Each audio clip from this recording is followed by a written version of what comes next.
Patricio Vallejo Aristizábal, soy director de teatro, pero también investigador y pedagogo del teatro, dramaturgo. Y tuve el privilegio de fundar en 1991 el grupo Contra el Viento Teatro, con el que nos mantenemos en actividad hasta hoy.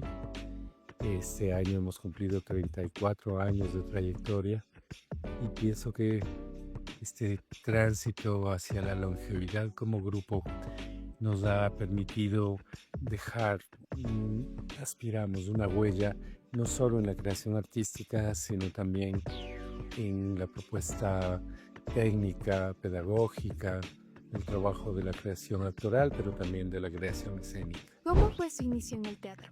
¿Hubo alguna persona o momento que lo motivó a seguir ese camino? Yo creo que el teatro para mí fue como, lo digo de broma, pero como una zancadilla que me puso la vida.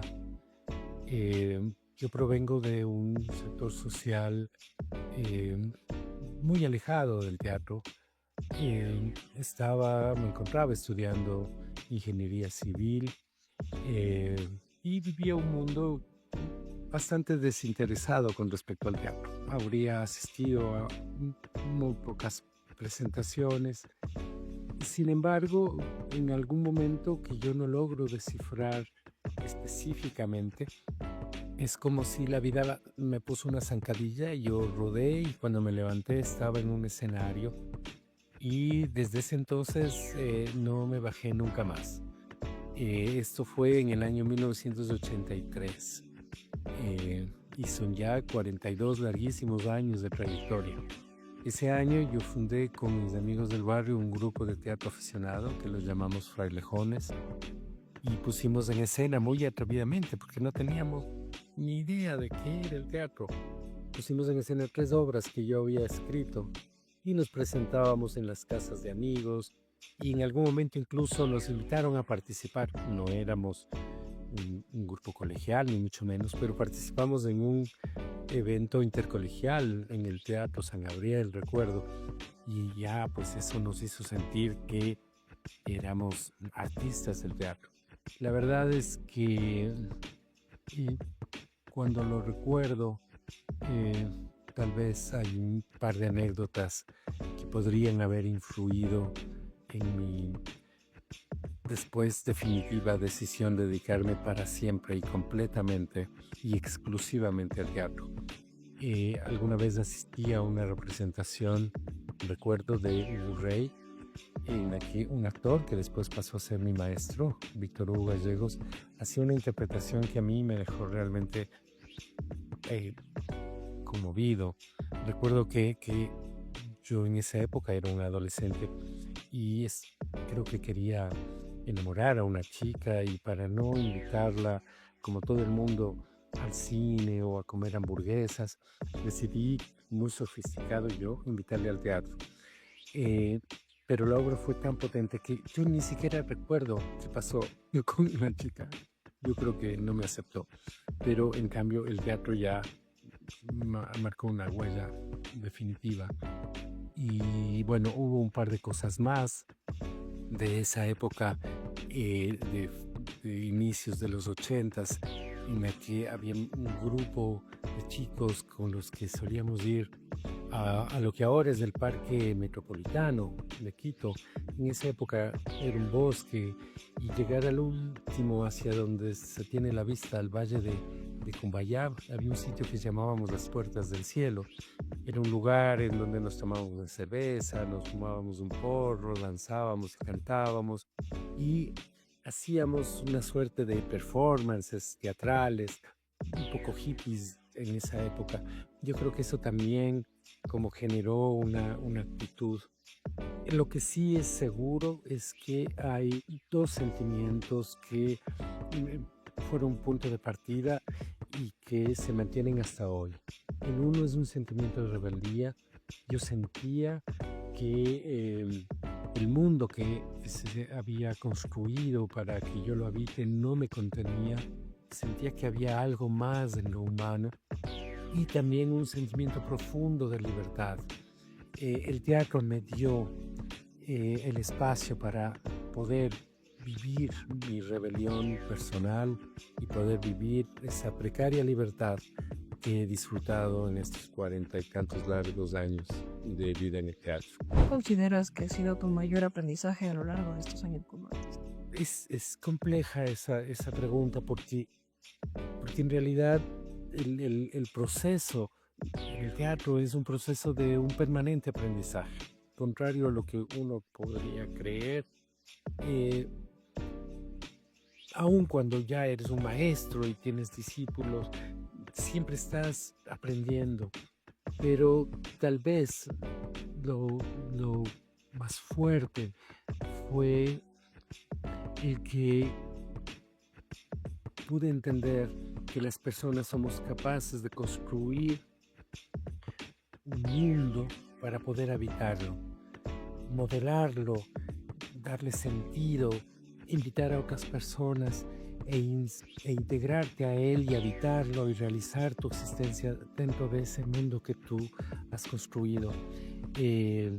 Para mí eso era como la utopía, el sueño del joven rebelde. Pero cuando miro todo este largo tiempo me he dado cuenta de lo que fue mi vida en el teatro y en efecto ese aprendizaje de que es posible imaginarte, irte al límite de este mundo, del mundo de la vida, del mundo de la cultura dominante, del mundo del dinero y poder construir uno en el que tú puedas habitar. Y después obviamente tener estrategias para sobrevivir dentro de ese mundo. Ese es el más grande aprendizaje, el poder. Todos los seres humanos tenemos la capacidad de poder construir un mundo donde podemos habitar. Y a veces nos toca salir de ese mundo, negociar con el mundo de la vida, de la cultura, pero siempre hay ese lugar que tú has creado donde tú eres capaz de realizar tu existencia. Tal vez ese sea mi mayor aprendizaje. ¿Consideras que tienen un estilo teatral propio? ¿Y qué temas o problemáticas suelen inspirarlos al momento de escribir o montar una obra? Hemos desarrollado un paradigma, una forma particular y en mi caso personal de enfrentar los procesos creativos en el teatro. Creo que hemos podido con mis compañeros y yo mismo generar este paradigma estético, técnico, práctico, ético, al que llamamos comportamiento barroco del actor y de la escena. No sé si es solamente un estilo artístico, creo que tiene bastante más, pero el momento de analizar o de revisar, digamos, la estética, la poética de la obra que hemos creado, yo siento que sobre la base de esta propuesta de lo barroco, creo que he sido capaz de construir espectáculos con una diversidad estética, poética. Las temáticas para mí han sido muy diversas. Siempre he dejado que las circunstancias de lo humano me toquen. Mis espectáculos no abordan normalmente un solo tema. Es el tejido de varios temas. La migración, el desarraigo, la muerte, también el poder, qué sé yo, la derrota humana. Siempre están dando las vueltas. Lo que pasa es que emergen de una forma o de otra dependiendo del espectáculo, pero siempre están. La injusticia, y hay temas como por ejemplo el femicidio que enfrentamos en la canción de Cito Moro, o temas como el poder, que lo hacemos en Estruendo, aparecieran como si fueran preponderantes, pero en realidad son el resultado de tejer distintas temáticas. Yo tengo la sensación de que cuando enfrentamos un proceso creativo, cuando yo enfrento un proceso creativo, me dejo tocar por todo lo humano que pueda aparecer, y considero que nuestros espectáculos son el tejido de distintas temáticas.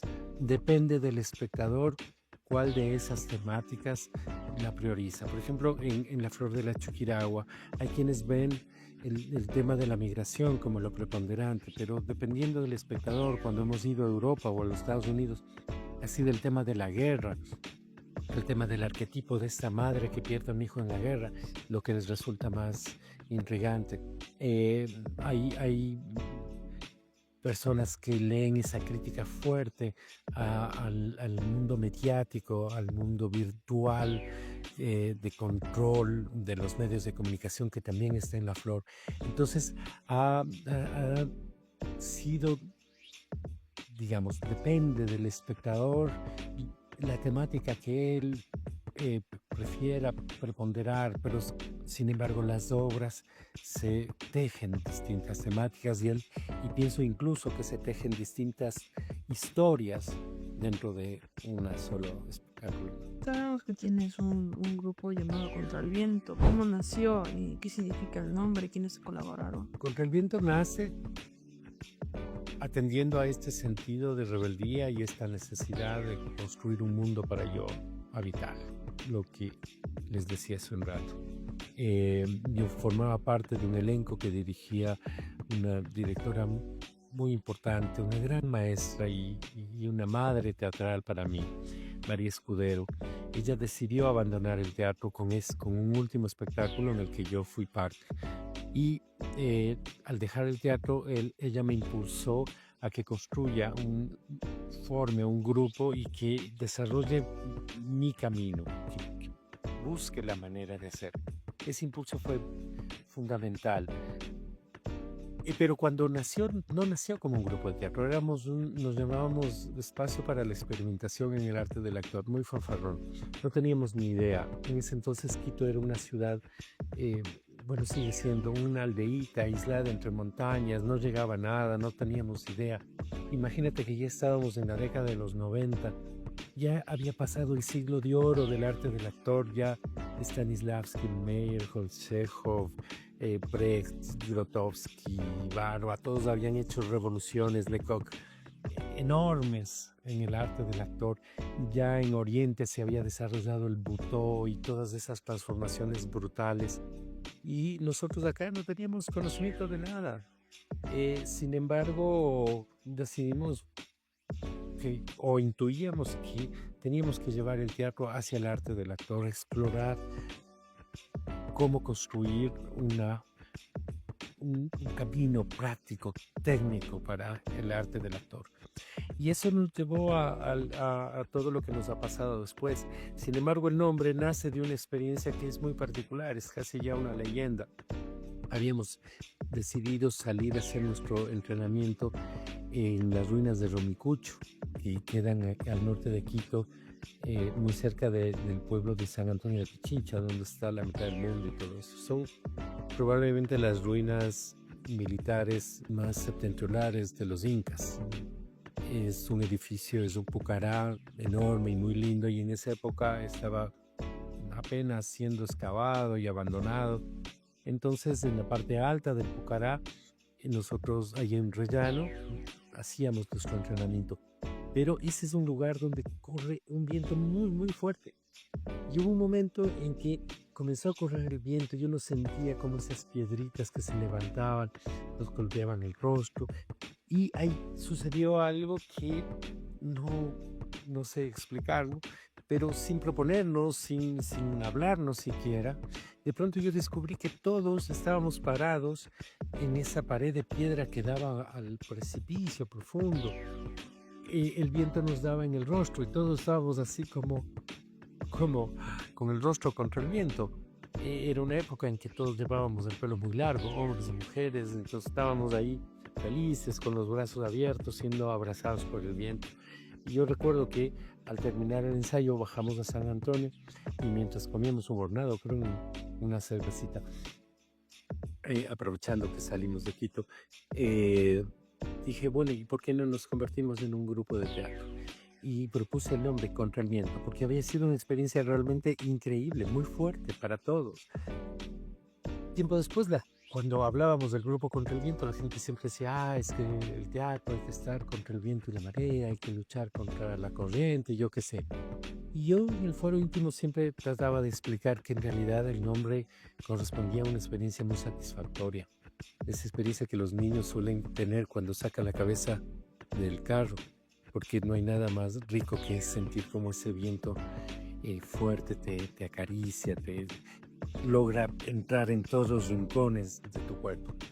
Entonces, bueno, finalmente aceptamos que el nombre tiene esa doble opción. Por un lado, ese sentido de lucha, de rebelarte contra las dificultades, y por otro lado, ese sentido placentero de sentirte abrazado por el viento. Así nació el nombre. ¿Cómo ha sido el proceso dentro del grupo? ¿Cómo toman las decisiones creativas? ¿Cómo ensayan y se comunican? ¿Y podrías mencionarnos algunas de las obras que han realizado en conjunto? Bueno, el grupo tuvo un primer periodo que duró más o menos 10 años, en el que todavía no teníamos una idea muy clara, caminábamos un poco que a ciegas. Unos querían montar obras, convertirnos en un grupo montador de obras, otros queríamos seguir experimentando, buscando una propuesta, un paradigma.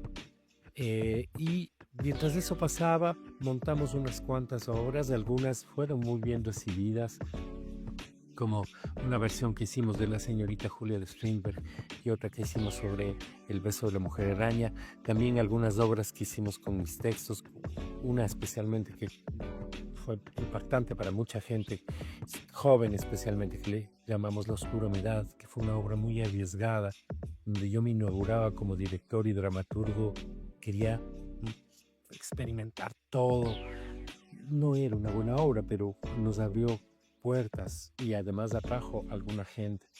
Ese grupo finalmente no pudo consolidarse y después de una década de trabajo se dividió, me quedé yo solo. Para ese entonces ya habíamos fundado un taller permanente, formábamos jóvenes actores y entonces en ese taller estaban dos compañeras, Verónica Falconi y María Belén Bonilla, quienes cuando yo estaba ya casi decidido, realmente muy triste para mí quedarme solo, y decidí botar el teatro, abandonarlo para siempre. Escribí, dirigí e interpreté una obra que se llama Adiós, o se llamaba, porque ya no está en repertorio. Era una despedida. Y dije, bueno, termino este ciclo con los estudiantes de la escuela, del taller, y abandono el teatro. Pero mira, el teatro es tremendo. Al mismo tiempo que me quitó todo, me devolvió estas dos compañeras con las que se convirtió el núcleo de Contra el Viento hasta el día de hoy. Contra el Viento en realidad somos los tres más personas que han entrado y salido en el tiempo. Hay personas que han aportado más, otras han aportado menos. Y entonces es una consistencia compleja, pero aprendimos una cosa, aprendimos que es muy importante respetar la individualidad. Es muy importante para poder mantenernos como grupo, que cada uno pueda tener un proyecto, una necesidad, un deseo, un sueño, un anhelo personal, y conquistarlo de tal manera que el grupo pueda acoger esos procesos. Entonces, a la par que creábamos espectáculos en conjunto, Vero diseñaba sus talleres, Mabel diseñaba los suyos. La Mabel se especializó mucho en el tema sonoro para el teatro y sobre todo con la voz. Y fueron haciendo su camino. Han hecho demostraciones de trabajo que son personales. Y al mismo tiempo yo también descubrí que quería escribir, sistematizar todo lo que había sido nuestra investigación, y así fueron surgiendo cosas. Hemos logrado mantenernos como grupo en la medida de que hemos logrado que cada uno tenga su individualidad. Somos muy diversos, nuestras posturas ideológicas, políticas, a veces se juntan, otras veces no tanto. Los miembros de Contra el Viento han sido personas muy diversas. Hubo una época en la que integraban compañeros que tenían intereses más aburguesados, y hemos tenido también hasta ahora, por ejemplo, Mabe, que es muy radical, ella es muy militante, feminista, militante marxista, muy de la izquierda. Entonces, creo que la riqueza y la posibilidad de mantenerte como grupo es la de mantener las individualidades. Y por otro lado, esta concepción que empieza con Stanislavski, pero que se desarrolla por el mundo, que es la concepción de laboratorio. Eso también nos permitió mantenernos como grupo, porque entendimos que no bastaba con poner en escena un espectáculo, que el espectáculo es la punta visible de un iceberg profundo, y empezamos a habitar lo que está debajo en ese iceberg enorme, y entonces eso nos llamaba a poder estar juntos todos los días, porque teníamos siempre algo que investigar, algo que explorar, algo que organizar, algo que convertirlo en una materialidad. Y entonces nos diversificamos, organizábamos festivales, armábamos conferencias, clases maestras, talleres, escuelas, y fundamos una editorial, el festival El Reencuentro de los Hermanos. Entonces siempre estábamos activos haciendo muchas cosas, no solamente montando un espectáculo y después difundiéndolo de la mejor manera posible. Y a nuestras obras les dimos todo el amor. Nuestros espectáculos, ninguno de nuestros espectáculos ha dejado de dar 100, 120 funciones. Y hay obras como Por el Camino de una Estrella, que ha llegado a dar 900 funciones, o La Flor de Chujiragua, que ha dado 700 funciones. Y hemos tenido también la fuerza y la entereza y la autoconfianza de llevar nuestra obra fuera del Ecuador. Hemos participado, no sé, en 120, 150 eventos internacionales. Nos hemos presentado en 3 continentes. Ha sido para nosotros increíblemente gratificante, porque no solo fue una estrategia de supervivencia, sino una posibilidad de encontrar espectadores. Porque ya para nosotros no era importante que en Facebook tengamos 1000 likes y en la presentación tener 10, 12 personas. Entonces hicimos un esfuerzo grande, empezamos a viajar a veces al inicio con nuestros propios recursos, viajábamos a países vecinos, a Colombia, Perú, y después descubrimos que nuestra obra era atractiva para los espectadores y empezamos a ampliar eso. Y para Contrivento siempre, lo más grato, siempre es el encuentro con el espectador, con el lector, con el discípulo, siempre ese abrazo. Y cuando nosotros pensamos en Contrivento, pensamos en una suerte de patria secreta. La oficial está acá con su bandera, con su himno y con sus muertos, sus dictadores, pero nuestra pequeña patria secreta es una patria que la habitan no solo los creadores que se han juntado a nuestro trabajo, sino los cientos, miles de espectadores de muchas partes del mundo que han acudido a nuestra obra. Cuando me preguntaba sobre los miembros del grupo, me estoy olvidando de mencionar, y aun cuando ella no trabaja directamente solo con Contrivento, porque es una creadora, una diseñadora estupenda, pero nuestra vestuarista, directora de arte, que es Sara Constante, ella desde 2002 es parte del grupo, ¿sí? Es parte de este núcleo.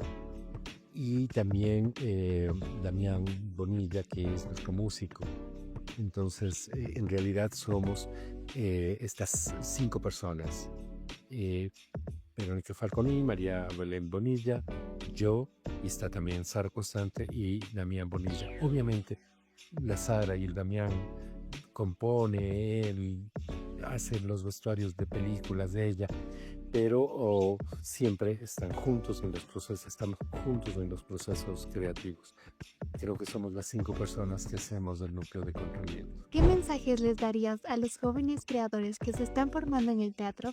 Aunque parezca imposible, creo que me animo a invitarlos a que funden grupos, a que sostengan colectivos, a que reinventen la creación colectiva, a que reanuden la idea de laboratorio, a que se sobrepongan a esta idea de aislamiento, de hiper especialización en la que para mí tristemente ha caído el teatro.